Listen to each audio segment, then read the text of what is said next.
welcome to another week's video. Today I have a sketchbook tour to share with you. I have a second or third walking forward I've finished so far. I really like these sketchbooks. They are cellulose paper, but they are really nice paper. They behave very well with watercolor. You can do a lot of layers and techniques, as I will show you here. And I think this is the second one I'll be sharing here on the channel. I have a previous sketchbook tour here. I will leave a card if you haven't watched this yet and you are interested. And yeah, I'm very happy to be back. It seems like ages last time I recorded, because my previous videos were pre-recorded as I was on holidays. I had some time off to rest. I did some painting. I also got some new exciting things, some lovely books and inspiring things to do some artwork. And yeah, it was a really nice time. If you haven't checked before, I had published a short video here just before my holidays. I finished a project with Dublin canvas where artists paint urban art on traffic control boxes across the city. It was really nice and I enjoyed a lot, but it was very time consuming, so I was happy to take some time off and to be back now. So before I start, I would like to thank everyone that has been following me on this journey, that has been watching my videos, commenting, liking, sharing, all of this good stuff. I really appreciate, and would like to ask, if you are watching this video now and you like the content, to please subscribe, like the video, leave your comment. All of this is really helpful to YouTube to get my video seen by more people. And I always leave also some links down in the description if I share any products like this sketchbook. Some of them are affiliates, so I really appreciate as well if you use my links. All of these can contribute for me to keep going with the channel. So without further ado, let's start with the sketchbook. I have to say, this is not a pristine sketchbook. It's not only finished artworks, it's not perfect. There's a lot of messy artwork, studies and unfinished things here, but I think it's good also to share that part of making art, because it cannot always be all 100% picture worthy, Instagram worthy. So here you have it.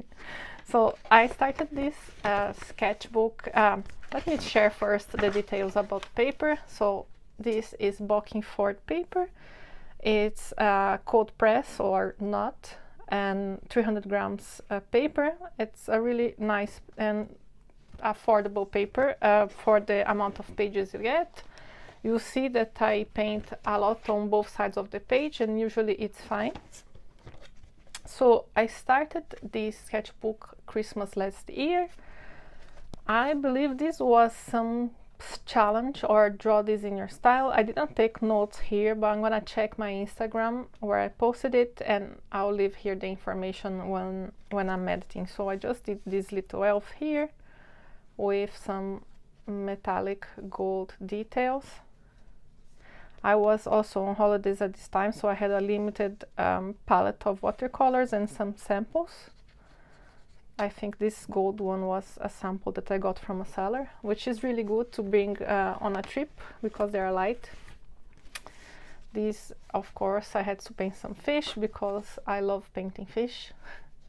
So I painted these little fellows over here with a limited complementary color palette. Really enjoyed it. This I painted while I was back home.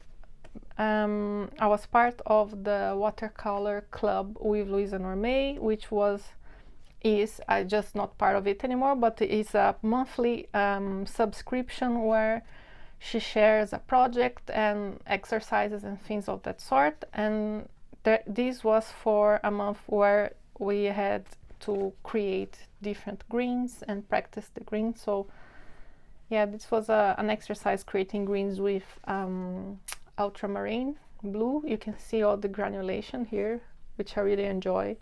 you see the blue coming through the green, and it was a fun exercise. Then I have here, this painting got a bit damaged because I think I used too much water on this side of the page, so it kind of came through to this painting over here. It was an exercise I did with a live video from Juliana Rabelo, where she was teaching how to paint transparent subjects on watercolor. So this little ghost, this was a template given by her for this exercise, so it was her drawing. And yeah, we painted this little ghost using the technique to paint transparent subjects, which basically is painting all your background or whatever is not behind the transparent subject, and then you leave this for last and you paint with a more diluted color, which makes total sense, but I had never thought about it, to be honest. I had never painted anything transparent before, so it was a really good exercise. Then this was another live video with Juliana as well, where she was inspired by a painting from Watercolour, and she was talking about negative painting. So this one I did at the same time as her in the video, in the live video, so it's a bit messy. And then I liked it so much, the exercise, that I did it again in the following page with some flowers. It was an exercise about showing luminosity in the watercolor, so I tried to keep some yellow, pale yellow here in contrast to the deep purples, and I really liked this painting. It was nice, also using the negative technique. Then I started using the paper a lot for exercises as I started the watercolor course with Juliana Rabelo. It was a 3 or 4 month course we had online with her. It was her last watercolor course, and I had noticed that in this paper some of the paintings, sometimes they were having some issues, I think, with the sizing, so I started using more and more for exercises to see and test how it was performing. So here I was trying some brush marks with different brushes. Then here I was trying different levels of water and paint concentration, and I was taking some notes for the class. This was another exercise for the class.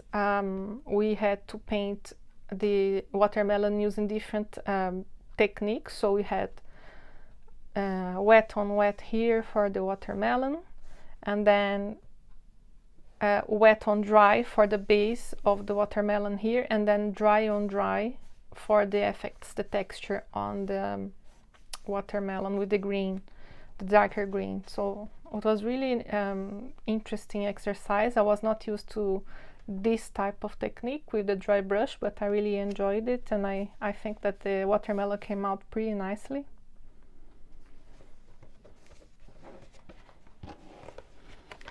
Then we were studying the making gradated color washes with different colors and also in different shapes. So I was testing again the paper here. You can see there were some marks.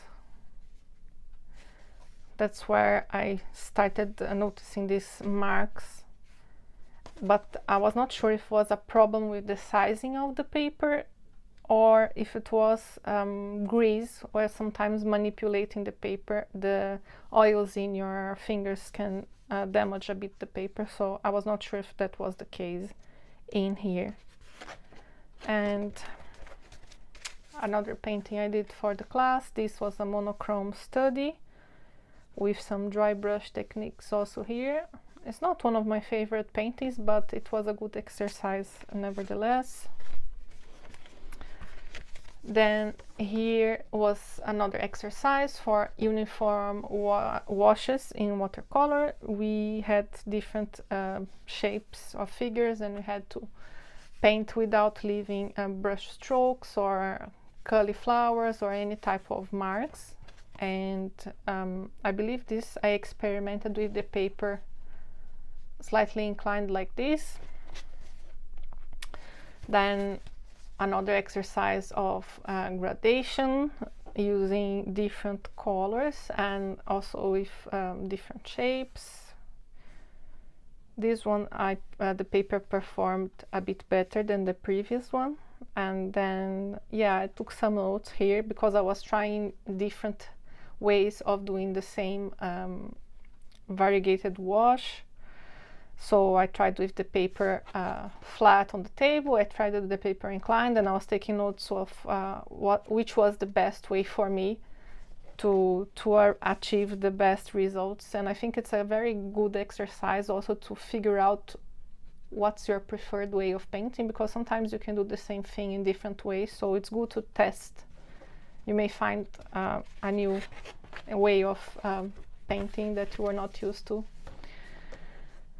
And here the same thing, some exercises with different shapes, nothing special. I was trying, here we had she had given us an exercise to create a kind of letter paper using this technique of gradated wash. And of course you can see here that I failed miserably in the first one. I'm not sure what happened here, but it really didn't work at all, but I kept trying. So this was the first one I did. This one worked pretty well, I think. So I used a very, I think it was a light red, cadmium red or something, with a blue. So it was a very limited color palette, contrasting colors. I did some gold detailing here. I don't know if you are able to see very well, but I did some sprinkling also of the gold watercolor. So yeah, I think it came out really nice and delicate. And then I enjoyed so much that I did a second one for Easter. This was around Easter time, so again I did limited color palette, just pink and blue together, so I gave this nice purple, and I did these gold details here for the eggs and some sprinkling of the gold as well. Then we continue. Here there were some exercises I was doing of limited color palette. This was another painting for the watercolor club. There was 1 month where the project was to paint a vintage looking illustration. It was the sunflower, so she provided the drawing, or I'm not sure if it was the drawing or the photo. So the point of the exercise was we would create a base layer with any color we wanted. In this case I used a very light orange, and then you would cover it with subsequent layers of color, and then you would have like this homogeneous looking color palette. It's more or less like when you do digital art and you use a layer like a filter or an overlay.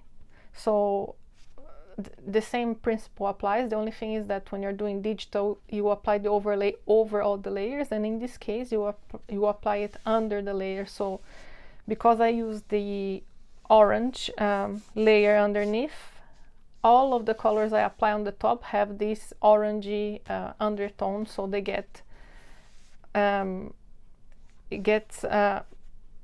the final result is more pleasing to the eye, and I really like the result. Here I used cobalt turquoise, I believe, so you have a lot of granulation in the background, and I really like it. Was a very nice exercise. I'd like to experiment more with this type of technique of underpainting in watercolor. this was another project for the club. This was an older one.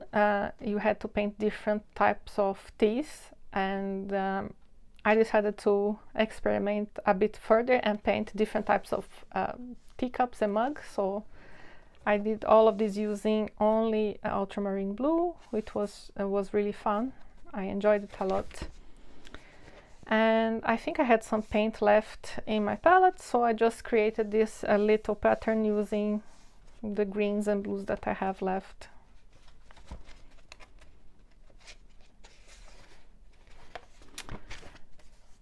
Then here is another exercise for the watercolor class with Juliana.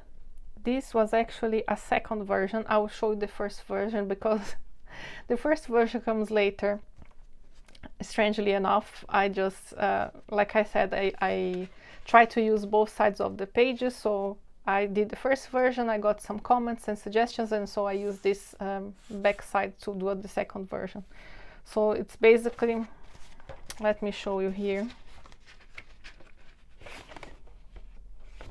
So this was the first version of my painting, and I really love it. This is one of my favorite paintings here on this sketchbook. So we had to create artwork with a limited color palette, if I'm not mistaken, and using negative painting technique. So as I really love negative painting, I went all over here the background with the bubbles for the different tones of blue. Then I used different types of oranges for the fish, and I painted in the end some algae. And I really like the limited palette of this painting. However, I remember now, part of the objective of this exercise was to work on the values. That's something I also struggled with for a while. And to check the values on our paintings, she suggested we would take pictures of the paintings and then remove all saturation to see them in black and white.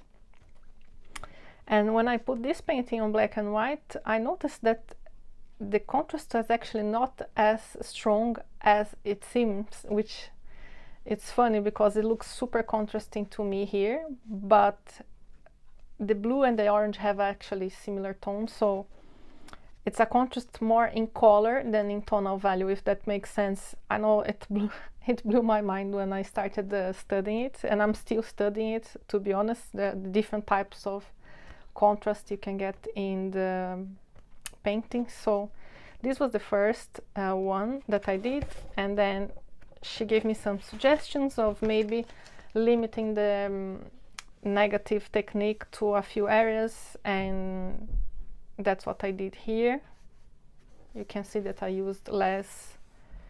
I still use the limited color palette, but she also suggested some sort of gradation between the values of the fish to show the ones that were a bit farther and a bit lighter than the ones that were in front.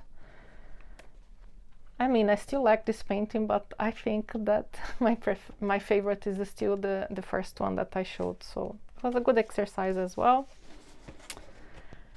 Here I took a course with Jean Malard in Domestica, and he had lots of paintings with these techniques of gradated washes in mountains and things like that.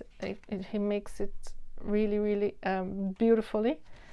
I couldn't get a result that I enjoyed as much using the colors that I chose, but his art is very nice. I'm gonna leave his Instagram here so you can check his artworks.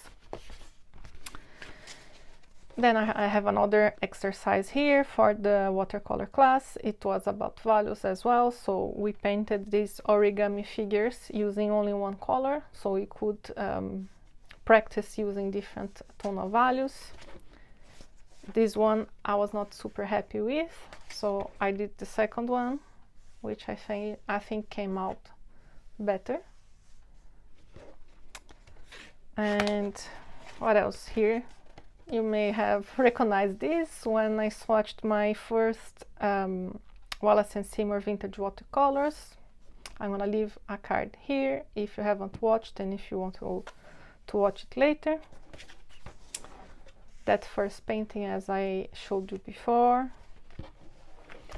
When I really like a painting, I usually leave the back blank because I'm scared of messing up with it. So in this case, I didn't paint on the back. This is an exercise of creating patterns out of a painting. It will make sense when I show you later the painting, but that's what I was trying to do here. This is the painting. This is also another favorite painting of mine in this sketchbook. It was a prompt for another challenge. I'm gonna write here when I'm editing because I don't remember from the top of my head. And the prompts were blue, bird, and branch. So I really like the way I managed to capture the trees in this very geometrical way. I used a mix of, I believe it was ultramarine caput mortuum, so you have this beautiful granulation coming through in the tree, which I really like, and a pop of color with green gold. And yeah, so the challenge was about creating patterns and paintings as if you would create a collection of artworks, like for, let's say, textiles.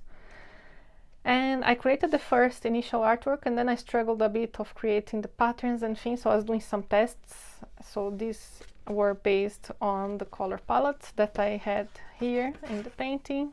You can see it's the same colors, and I tried some patterns. I tried also here creating a secondary illustration, also with the same colors, another small pattern.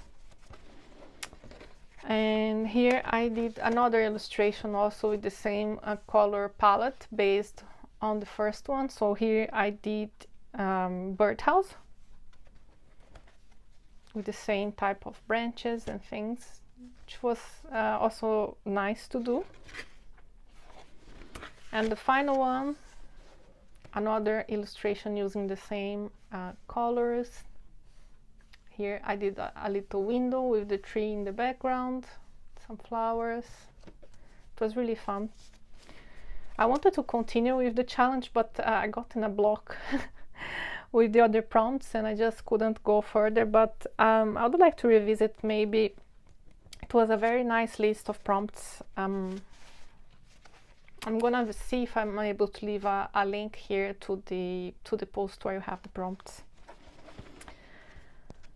Here, another exercise for the watercolor class. We had to create artwork using complementary color, so red and green, and then I used a mix of both for the ground.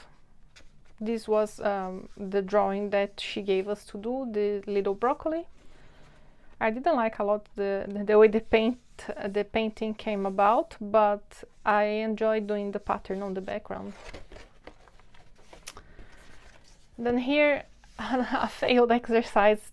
I'm not sure what exercise we had for the watercolor class, but I tried this one. I really didn't like the way it was coming about, so I just stopped. And I hope you are still able to see well. Suddenly a huge cloud is covering the sun, so I can feel that it's a bit more dark and grayish, the lighting situation, but I hope you are still able to see well. So this was another prompt from that same challenge. I like the way the painting came about, but I didn't share this one online because I wanted to do something a bit more playful. I thought this was too serious for me, so I didn't share it, but this was for a prompt called Bugs, Blossoms, and Buds, I believe. I didn't include any buds here, but I included the bugs and the blossoms. I did orange blossoms, and I like the color palette. I just thought it was a bit too serious for me. This I did a few days ago. I just came back from holidays. I was trying to get into drawing and painting again, and so I did this inspired by the blobfish, this huge blobfish with a hat. And yeah, it's nothing much, just a little doodle to get back. This was a failed painting. I'm not gonna dwell too much on it. I tried to do something and it didn't work out, so I just tried again over here. This was a little peach girl. I think I did in one of my previous videos while I was testing some paint, so I decided to redo her again. It was for some exercise also for the watercolor class, to redo some painting. I did the orange also as well. I think this one I also shared in a previous video when I was testing some paints.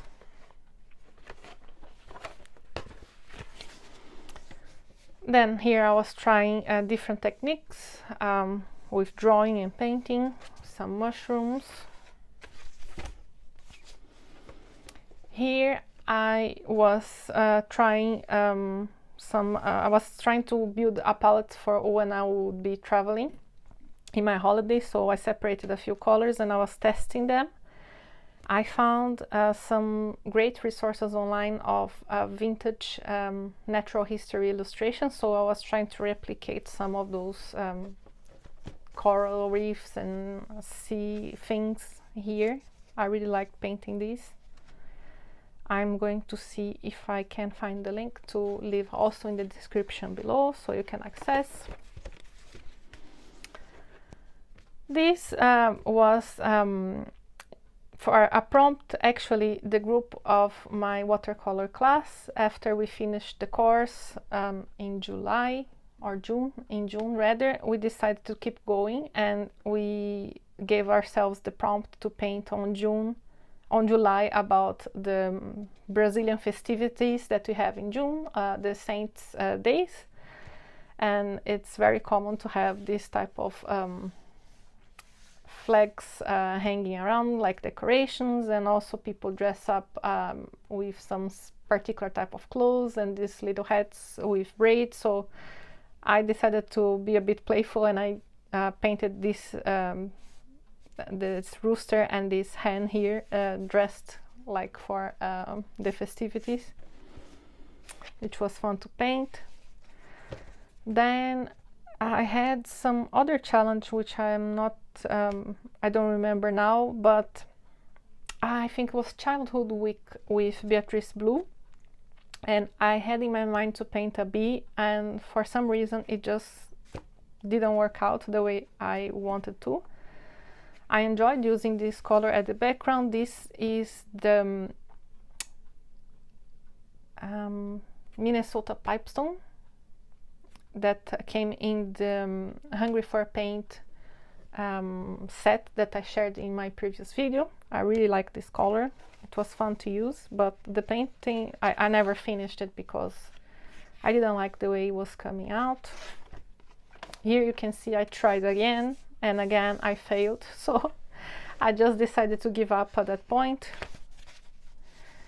Here I was doing some doodles. I had some leftover paint and I decided to test. Actually, this was for testing these brushes that I got on Amazon, transom brushes. I had gotten these brushes during Prime Day. They were really affordable and I wanted to see if they were any good, so I tried to paint a lot of details and small things, and they were really great. I'm enjoying a lot using these brushes, so I'm gonna leave a link below also if you're interested. What else?